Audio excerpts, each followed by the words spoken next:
বিএনপির রাজনীতির কাছে জামাতের রাজনীতি যেভাবে পরাজিত, তার একটা উদাহরণ আমি আপনাদেরকে দিচ্ছি। উদাহরণটা খুব ভালো করে বুঝবেন। দেশের শীর্ষ আলেমদের পেছনে বট কোম্পানি লেলিয়ে দিয়ে অকথ্য শব্দ চয়নে গালাগাল করাচ্ছে একটি রাজনৈতিক দল।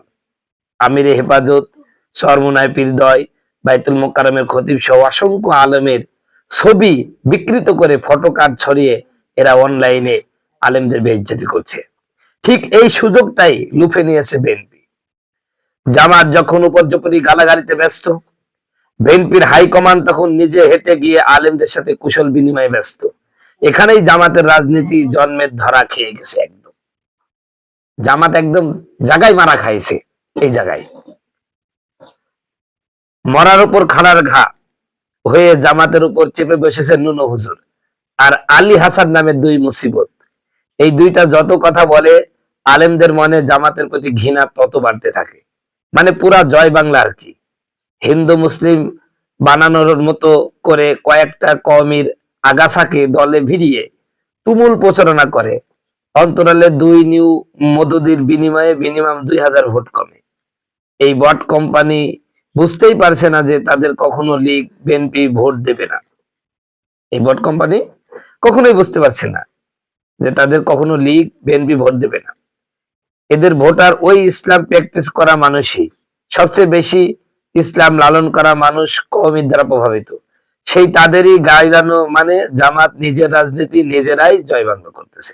অর্থাৎ কওমি উলামায়ে কেরামকে, হেফাজতে ইসলামের আলেমদের যত গালাগালি করবে জামাত ইসলামের কর্মীরা, বটবাহিনারা, তত তাদের ভোট কমবে। কারণ লীগ আর বিএনপি জীবনেও জামাতকে ভোট দিবে না। জামাতকে ভোট দিবে কারা? যারা ইসলামকে লালন করে, ইসলামকে প্র্যাকটিস করে, তারা ছাড়া কি দেবে? দেবে না। কিন্তু এরা বেছে বেছে বারবার শুধুমাত্র কওমি আলেমদের কি অপমান অপদস্থ করতেছে।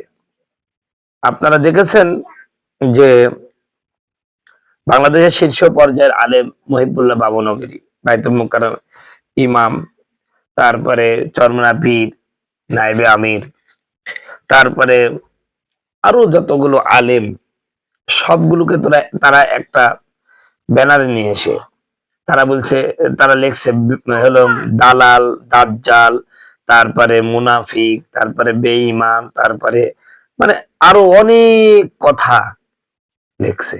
ওরা ভাবছে না যে এগুলো করার কারণে তাদের ভোট ব্যাংক আস্তে আস্তে কমে যাচ্ছে। এটা কখনোই ভাবছে না। আসলে মানুষ যখন আকাশে উঠতে থাকে না, তখন নিচের কথা ভাবে না। তো এইভাবে করতে করতে দেখবে যে এক সময় এরা নীল হয়ে যাবে। এবার তো 68টা আসন পেয়েছে।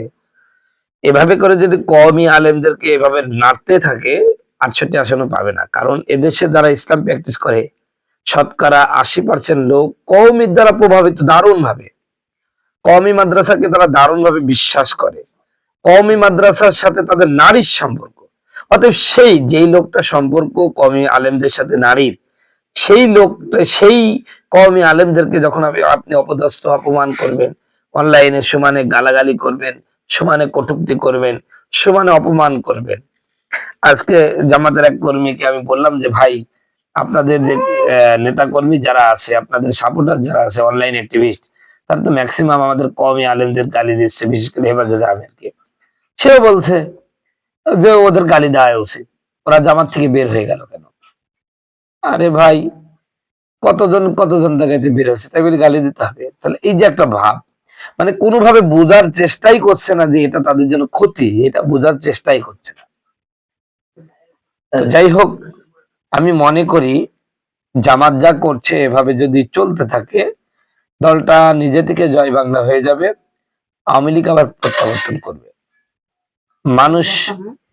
মানুষ এখন জামাতের এই যারা অনলাইন অ্যাক্টিভিস্ট, এদের এই যে তির্যক মন্তব্য, অশালীন মন্তব্য আর প্রচন্ড রকমের গালাগালিতে এখন মানুষের মানে ঘৃণাটা জামাতের প্রতি এতই হয়ে গেছে যে সবাই চিন্তা করছে জামাত ক্ষমতায় আসে নাই, ভালো হয়েছে, সবাই বলছে এখন অনেকেই।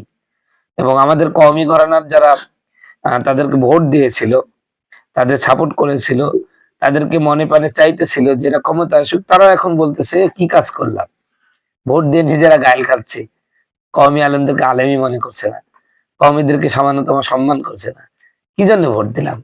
এরকম আফসোস অনেক আলেমদের মুখে শুনছি, যারা ভোট দিয়েছিল তারা এরকম কথা বলছে। তো এই জন্য আমি জামাতের প্রতি উদাত্ত আহ্বান জানাবো, ভাই এখনো সময় আছে। এদেশের কওমি আলেমদেরকে নেড়ে আপনি ক্ষমতায় যাবেন, জীবনে যেতে পারবেন না।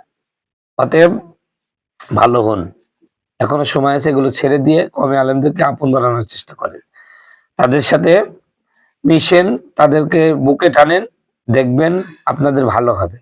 আর তা না হলে সময় কিন্তু একবার না, এবার ৬৮ আসন পেয়েছেন, আগামীতে দেখেন আপনাদের এই গালাগালি কিন্তু সব থাকতেছে, স্ক্রিনশট দিয়ে দিয়ে আমরা আগামী নির্বাচনের সময় প্রচারণা চালাবো ইনশাআল্লাহ।